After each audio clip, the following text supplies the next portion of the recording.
ಸಖತ್ ಖಾರ ಬಣ್ಣ ಮತ್ತು ರುಚಿ ಆಚಿ ಚಿಲ್ಲಿ ಪೌಡರ್. ಮಾಲಧಾರಿಗಳ ಮೇಲೆ ಕಲ್ಲು ತೂರಾಟ ಆಗಿರುವಂತದ್ದು ಇವತ್ತು ಓಂ ಶಕ್ತಿ ಇಡೀ ಕರ್ನಾಟಕದಿಂದ ಲಕ್ಷಾಂತರ ಜನ ಓಂ ಶಕ್ತಿ ದೇವಸ್ಥಾನಕ್ಕೆ ಹೋಗ್ತಾರೆ. ಅದೇ ರೀತಿ ಇಲ್ಲಿ ಚಾಮರಾಜಪೇಟೆಯಲ್ಲೂ ಕೂಡ ಸಾವಿರಾರು ಜನ ಪ್ರತಿನಿತ್ಯ ಪೂಜೆ ಮಾಡ್ತಾರೆ. ಆಮೇಲೆ ಕೊನೆ ದಿನ ಯಾವ ರೀತಿ ಅಯ್ಯಪ್ಪ ಮಾಲೆಗೆ ಹೋಗ್ತಾರೆ ಅದೇ ರೀತಿ ಓಂ ಶಕ್ತಿ ದೇವಸ್ಥಾನಕ್ಕೆ ಹೋಗ್ತಾರೆ. ನಾನು ಕೂಡ ಓಂ ಶಕ್ತಿ ದೇವಸ್ಥಾನಕ್ಕೆ ಹೋಗಿ ಬಂದಿದ್ದೆ, ಮೇಲ್ಮರತ್ತು. ಆದರೆ ಇಲ್ಲಿ ಇವತ್ತು ಜಯನಗರದಲ್ಲಿ ಒಂದು ರೀತಿ ಈ ಗೂಂಡಾಗಳು, ಈಗ ಅರೆಸ್ಟ್ ಆಗಿರೋರು 3 ಜನ ಮುಸ್ಲಿಂ ಹುಡುಗರು 3 ಜನನೂ ಮುಸ್ಲಿಂ ಹುಡುಗರು. ಅವರೆಲ್ಲ ಟ್ರೈನ್ ಅಪ್ ಮಾಡಿ ಕಳಿಸಿರ್ತಾರೆ ಅನ್ಸುತ್ತೆ. ಮೋಸ್ಟ್ಲಿ ಈ ಮದ್ರಾಸಾಗಳಲ್ಲಿ ಅಲ್ಲಿ ಇಲ್ಲಿ ಟ್ರೈನ್ ಅಪ್ ಮಾಡಿ ಕಳಿಸಿರ್ತಾರೆ.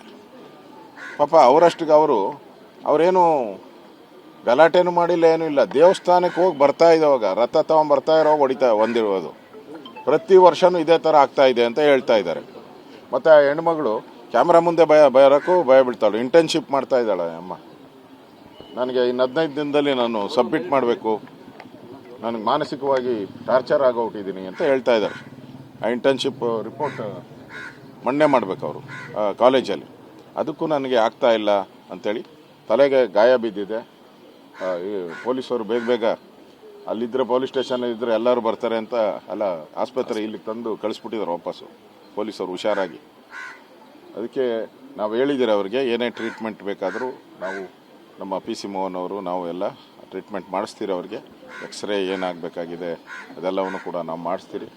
ಅವ್ರ ಜೀವ ನಮಗೆ ಮುಖ್ಯ. ಆದರೆ ಇದು ಕಾನೂನನ್ನು ಕೈಗೆ ತೆಗೆದುಕೊಂಡು ಈ ಸರ್ಕಾರ ಬಂದ ಮೇಲೆ, ಕಾಂಗ್ರೆಸ್ ಸರ್ಕಾರ ಬಂದ ಮೇಲೆ ಇವ್ರನ್ನ ಹೇಳೋರು ಕೇಳೋರು ಇಲ್ಲ. ಇದೇ ಮೊನ್ನೆ 1 ವರ್ಷದಿಂದ ಇಲ್ಲೇ ಕೆಚ್ಚಲ್ ಕುಯ್ದಿದ್ದು. ಗಿರಿಪುರ ಇಲ್ಲೇ ಚಾಮರಾಜಪೇಟೆಯಲ್ಲಿ ಗಿರಿಪುರದಲ್ಲೇ ಈ ಹಸುಗಳ ಕೆಚ್ಚಲನ್ನು ಕೊಯ್ದು ಅನ್ಯಾಯ ಮಾಡಿದ್ರು. ನಾವೆಲ್ಲ ಬಂದು ಪ್ರತಿಭಟನೆ ಮಾಡಿದ್ವಿ. ಅಷ್ಟಾದಮೇಲೆ ಈಗ ಅವರೆಲ್ಲ ಬಂದು ಆರಾಮಾಗಿ ಮನೆಗಿದ್ದಾರೆ. ಅವ್ರಿಗೆ ಬೇಲ್ ಕೊಡೋ ಗ್ಯಾಂಗೇ ಇದೆ. ಇವರಿದಾರಲ್ಲ ಟೆರರಿಸ್ಟ್ಗಳು, ಪಾಕಿಸ್ತಾನದವರು, ಬಾಂಗ್ಲಾದೇಶದವರು, ಅವರೆಲ್ಲ ಇವ್ರಿಗೆಲ್ಲ ದುಡ್ಡು ಕಳಿಸ್ತಾರೆ. ಅವ್ರಿಗೆ ಬೇಲ್ ಕೊಟ್ಟು ನೋಡಿ ಇವಾಗ ಬೇಲ್ ತೊಗೊಂಡು ಆರಾಮಾಗಿದ್ದಾರೆ. ಇದು ಹಂಗಾಗಬಾರ್ದು ಅಂತೇಳಿ ಈಗ SC/ST ಕೇಸ್ ಬುಕ್ ಆಗಿದೆ. ಆಮೇಲೆ ಹೊಡೆದಿರೋದ್ರ ಬಗ್ಗೆನೂ ಒಂದು ಕೇಸ್ ಬುಕ್ ಆಗಿದೆ. ಪೊಲೀಸವ್ರಿಗೂ ನಾನು ಹೇಳಿದ್ದೀನಿ, ನಮ್ಮ DCP ಅವರು, ನಮ್ಮ ACP ಇನ್ಸ್ಪೆಕ್ಟ್ರು ಎಲ್ಲ ಇಲ್ಲೇ ಇದ್ದಾರೆ. ಅವ್ರನ್ನ ಅರೆಸ್ಟ್ ಮಾಡಿದ್ದಾರೆ. ನಾವು ಜೈಲಿಗೆ ಕಳಿಸ್ತೀರಿ ಅಂತ ಹೇಳಿದ್ದಾರೆ. ಈ ಥರದ ಘಟನೆಗಳಾದರೆ ಏನಾಗ್ತೈತೆ, ಆ ಹೆಣ್ಮಗಳ ಸ್ಥಿತಿ ಏನಾಗಬೇಕು. ನಾನು ಕ್ಯಾಮ್ರಾಗೆ ಕ್ಯಾಮ್ರಾದವ್ರು ನೀವು ಬಂದಾಗ ಅವ್ರಿಗೆ ನಾನು ನೋಡಿದ್ರೆ ಬೇರೆ ಏರಿಯಾಗೆ ನಾನು ಕಾಲೇಜ್ಗೆ ಹೋಗೋಕ್ಕಲ್ಲ ಅನ್ನೋ ಭಯ. ಅಂದರೆ ಭೀತಿ ಬೀಳಿಸುವಂಥದ್ದು ಅವ್ರದ್ದು ಉದ್ದೇಶ. ಭಯ ಬೀಳಿಸುವಂಥದ್ದು ಇದು ಅವ್ರ ಉದ್ದೇಶ. ಇದು ಈ ಸರ್ಕಾರಕ್ಕೆ ಒಳ್ಳೆಯದಲ್ಲ. ಕೋಗಿಲು ಘಟನೆ ಆಗಿದೆ ಇವತ್ತು ಇಲ್ಲಿ, ಮೇಲ್ಮರತ್ತೂರು ಓಂ ಶಕ್ತಿದು ಘಟನೆ, ಇವೆಲ್ಲ ಒಂದ್ರ ಮೇಲೆ ಒಂದು ಆಗ್ತಾನೆ ಇದೆ. ಅಲ್ಲಿ ನೋಡಿದ್ರೆ ಜನಾರ್ದನ್ ರೆಡ್ಡಿ ಮನೆ ಮೇಲೆ ಗುಂಡಿನ ದಾಳಿ. ಏನು ರಾಜ್ಯದಲ್ಲಿ ಏನು ಕಾನೂನು ಸುವ್ಯವಸ್ಥೆ ಇದೆಯಾ? ನಾನು ಅದಕ್ಕೆ ಹೇಳಿದೆ, ಪೊಲೀಸ್ ಸ್ಟೇಷನ್ಗಳೆಲ್ಲ ಕಾಂಗ್ರೆಸ್ ಬೋರ್ಡ್ ಹಾಕೊಂಬಿಡ್ರಿ, ಕಾಂಗ್ರೆಸ್ ಆಫೀಸ್ ಅಂತ. ಹಂಗೆ ನಡ್ಕೊಂಡು ಹೋದರೆ ಲಾ ಆ್ಯಂಡ್ ಆರ್ಡರ್ ಏನು ಬೇಕು? ನಾನು ಸರ್ಕಾರ ಮಾಡಿದ್ದೀನಿ, ನಾನು ಹೋಮ್ ಮಿನಿಸ್ಟ್ರಾಗಿ ಕೆಲಸ ಮಾಡಿದ್ದೀನಿ. ಇಷ್ಟು ಯಾರೇ ತಪ್ಪು ಮಾಡಲಿ, ಯಾವುದೇ ಧರ್ಮದವ್ರು ಮಾಡಲಿ, ಶಿಕ್ಷೆ ಕೊಡಬೇಕಾಗಿದ್ದು ಕರ್ತವ್ಯ.